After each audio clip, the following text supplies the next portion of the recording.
తాజాంశాన్ని చూస్తున్నాం.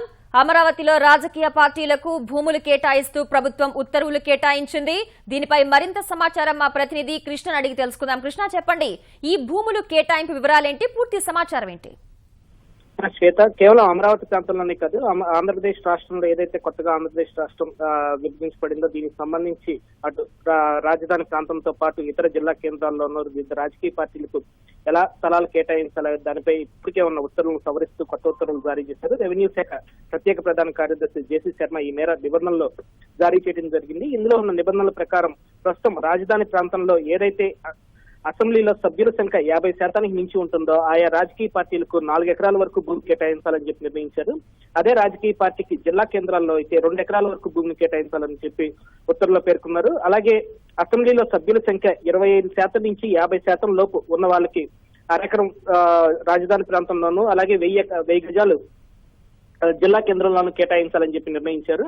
అలాగే కనీసం ఒక సభ్యుడైనా ఉండి 25% లోపు అసెంబ్లీ సభ్యులున్న రాజకీయ పార్టీలకు అమరావతి ప్రాంతంలో 1000 గజాలు కేటాయించాలని, అలాగే జిల్లా కేంద్రాల్లో 300 గజాలు కేటాయించాలని చెప్పి ఉత్తర్వుల్లో పేర్కొన్నారు. ఈ ఉత్తర్వుల్లో ఉన్న నిబంధనల ప్రకారం 33 ఏళ్ల పాటు ఈ స్థలాలు లీజుకిచ్చే వెసులుబాటు కల్పించారు. దీన్ని 99 సంవత్సరాల పాటు ఈ లీజును పొడిగించుకునే అవకాశం కూడా కల్పించారు. మొత్తం ఏడాదికి 1000 రూపాయలు చొప్పున ఎకరాకు లీజ్ ఫీజు కింద వసూలు చేయనున్నారు. అలాగే ఈ నిబంధనలు కనుక అతిక్రమిస్తే ఎలాంటి చర్యలు తీసుకోవాలన్నది కూడా ఉత్తర్వుల్లో స్పష్టం చేశారు. ఏదైతే స్థలాలు కేటాయింపుకు సంబంధించి ఉత్తర్వులు జారీ అవుతాయో ఏడాదిలోగా దీనికి సంబంధించిన పార్టీ కార్యాలయ భవనం అనేది నిర్మించాలని చెప్పి ఉత్తర్వుల్లో స్పష్టం చేయడం జరిగింది. అలాగే దీనితో పాటు రాజకీయ అవసరాలకు తప్ప మరే ఇతర కార్యకలాపాలకు కేటాయించిన స్థలాన్ని వినియోగించరాదని చెప్పి స్పష్టం చేశారు. అలాగే కేటాయించిన భూమిని ఇతరులకు లీజుకి ఇవ్వటం కానీ లేదా అమ్మటం కానీ చేయరాదని చెప్పి స్పష్టం చేశారు. ఏ కారణం చేతైనా సరే లీజు కనుక అతిక్రమణ జరిగితే జిల్లా కలెక్టర్ పరిధిలో కేటాయించిన స్థలాన్ని తిరిగి వెనక్కి తీసుకునే అవకాశాన్ని కూడా కల్పిస్తూ ఉత్తర్వులు జారీ చేశారు.